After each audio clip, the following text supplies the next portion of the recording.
എല്ലാവർക്കും നമസ്കാരം. നമ്മുടെ സോഷ്യൽ മീഡിയയിലും മറ്റുള്ള മാധ്യമങ്ങളെല്ലാം അബ്ദുൾ റഹീമിനെ പുകഴ്ത്തി കാണുമ്പം നമുക്ക് തന്നെ ഒരു ലജ്ജ തോന്നുന്നു. ഇച്ചിരി ഓവറായിട്ടാണെന്ന്. എന്തൊക്കെയെന്ന് പറഞ്ഞാലും കൊല ചെയ്ത വ്യക്തി, ഒരു കൊലപാതകം നടത്തിയ ആൾ കൊലപാതകി തന്നെയാണ്. ഏത് രീതിയിലും അതിനെ ന്യായീകരിക്കാൻ പറ്റത്തില്ല.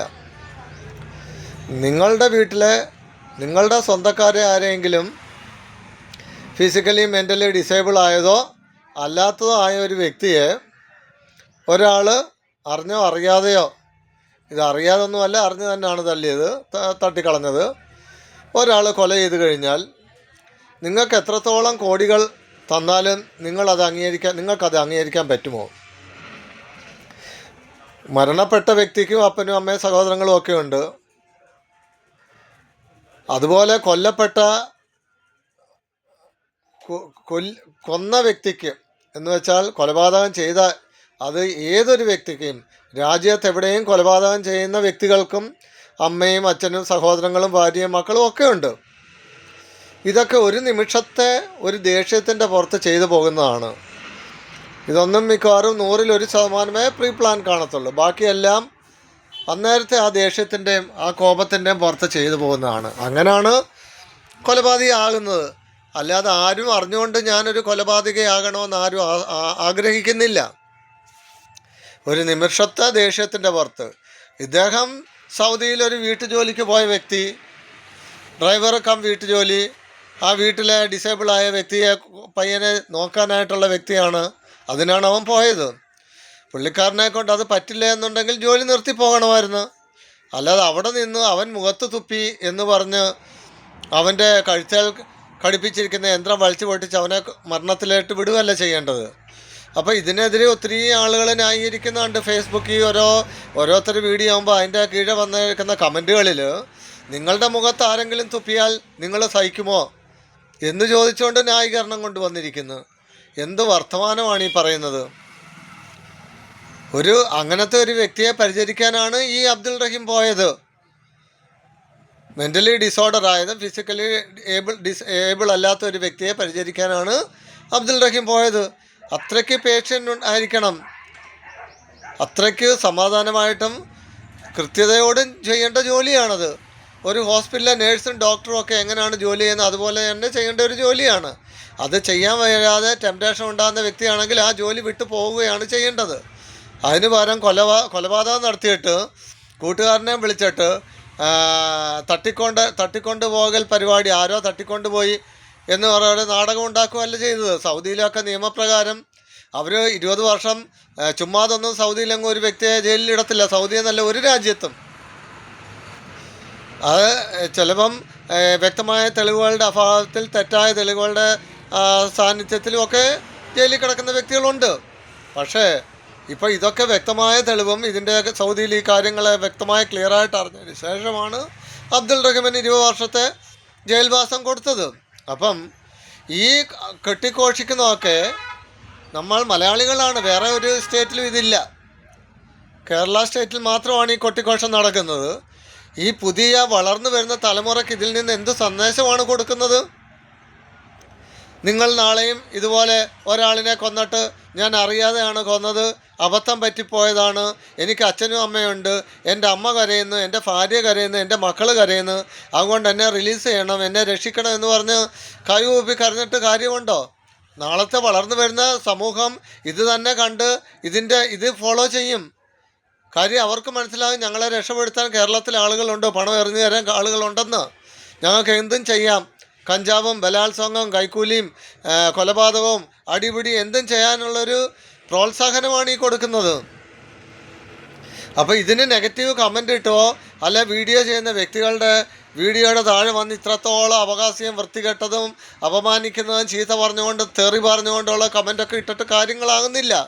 തെറ്റ് തന്നെയാണ്. ശരി, പുള്ളിക്കാരൻ 20 വർഷത്തെ ജയിൽവാസം കഴിഞ്ഞ് വന്ന്. അപ്പോൾ ഈ വീഡിയോ ഓരോരുത്തർ ഇടുന്നതിൻ്റെ കാരണം ഇത്രയ്ക്ക് ആഘോഷിക്കുന്ന കണ്ടിട്ടാണ്. എന്തുമാണ് ഇന്ത്യക്ക് ഏതാണ്ട് അവാർഡ് മേടിച്ചുകൊണ്ട് വന്ന വ്യക്തിയെ ആദരിക്കുന്ന പോലെ ആദരിക്കുന്ന കണ്ടിട്ടാണ് ആളുകൾ വീഡിയോ ഇടുന്നത്. ഇല്ലെങ്കിൽ ആരും അത് കെയർ ചെയ്യാറില്ല. ആരും അത് മൈൻഡ് ചെയ്യാറ് പോലും ഇല്ല. കാര്യം ഒരു വ്യക്തി ശരി കൊലപാതകം ചെയ്തു പോയി, അവരുടെ അമ്മയൊക്കെ ഉണ്ട്, കരച്ചിൽ കാണാൻ വയ്യ, നമ്മൾ സഹായിച്ച് രക്ഷപ്പെടുത്തി കൊലക്കാരിൽ നിന്ന് കൊണ്ടുവന്ന് സന്തോഷമുള്ള കാര്യം, ഒരു ജീവൻ പോകണ്ട.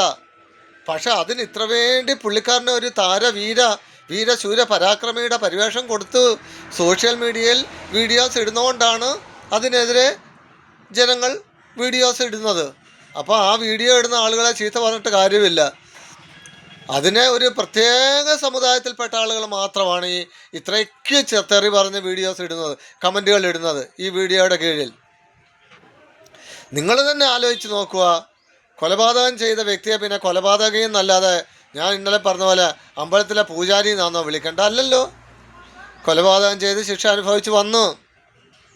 അദ്ദേഹം ജീവിച്ചോട്ടെ, അമ്മയുടെയും ഒപ്പം ജീവിക്കട്ടെ, കല്യാണം കഴിക്കാൻ ആരെങ്കിലും പെണ്ണുങ്ങൾ താല്പര്യമുണ്ടെങ്കിൽ കല്യാണം കഴിക്കട്ടെ, മക്കളുണ്ടാകട്ടെ, സന്തോഷത്തോടെ ജീവിക്കട്ടെ. കാര്യം കേരളത്തിൽ വന്നു.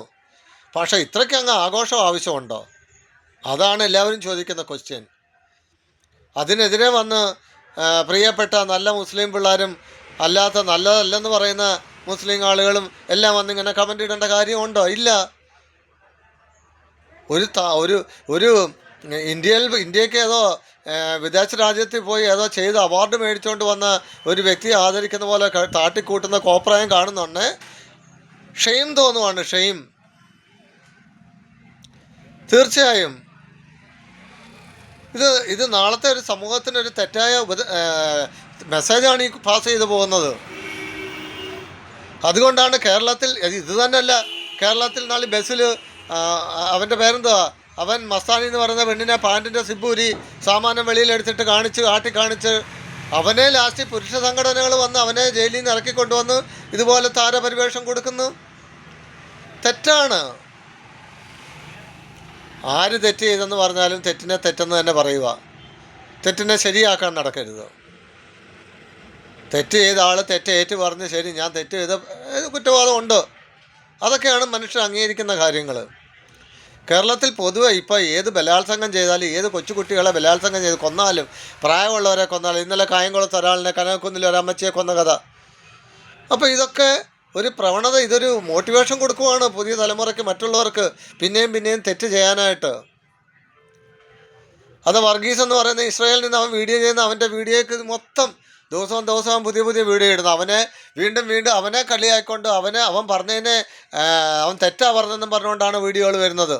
പ്രത്യേക സമൂഹത്തിൽ നിന്ന് തെറ്റ്, ഞാൻ തെറ്റെന്നേ പറയുള്ളൂ. തെറ്റ് ചെയ്തവൻ തെറ്റ്, കൊലപാതകം ചെയ്തവൻ കൊലപാതകി, മോഷണം ചെയ്തവൻ കള്ളൻ, ബലാത്സംഗം ചെയ്തവൻ ബലാത്സംഗ വീരൻ, ഇങ്ങനെയൊക്കെ തന്നെയാണ്. അത് ശിക്ഷ അനുഭവിച്ച് വെളിയിൽ വന്നാലും ആ പേരൊരിക്കലും മാറത്തില്ല. നിങ്ങൾ വിളിക്കേണ്ടവർ വിളിക്കും. അത് മറ്റുള്ളവർ വിളിക്കണ്ടെന്ന് പറയാൻ നമുക്ക് അവകാശമില്ല. നിങ്ങൾ വിളിക്കാതിരിക്കാൻ നിങ്ങൾക്കും അവകാശമുണ്ട്. തെറ്റ് ചെയ്തവൻ തന്നെ വിളിക്കാനുള്ള അവകാശം എല്ലാവർക്കും ഉണ്ട്. അതാരും വിളിക്കത്തില്ല. ഇത്രയ്ക്കും നാടകം കാണിക്കുന്നതുകൊണ്ടാണ് എല്ലാവരും അതിനെതിരെ പിന്നെയും വീഡിയോ ഇടുന്നത്. അതുകൊണ്ട് ദയവ് ചെയ്ത് പുതിയ വരുന്ന കുഞ്ഞു കുട്ടികൾക്ക് തെറ്റായ ഒരു മെസ്സേജ് കൊടുക്കാതിരിക്കാൻ അറിവും ബോധവും വിദ്യാഭ്യാസവും ഉള്ള നിങ്ങളൊക്കെ മുതിർന്നവർ ശ്രമിക്കുക. തെറ്റായ മെസ്സേജ് പാസ് ചെയ്യാതിരിക്കുക, പുതിയ തലമുറയെ വഴി തെറ്റിക്കാതിരിക്കുക. ഇനിയും ഒരാൾ തെറ്റ് ചെയ്യാതിരിക്കാനാണ് നമ്മൾ ശ്രദ്ധിക്കേണ്ടത്. സൗദിയിലെ നിയമം പോലെ ഇന്ത്യയിലെ നിയമം വരണമെന്ന് ആഗ്രഹിക്കുന്ന ആളുകൾ ഇഷ്ടത്തിനുണ്ട്. അപ്പം സൗദിയിലെ നിയമം കട്ടിയാണെന്ന് അറിയാവുന്നതുകൊണ്ട് എന്തുകൊണ്ട് രക്ഷിച്ചു വന്നു?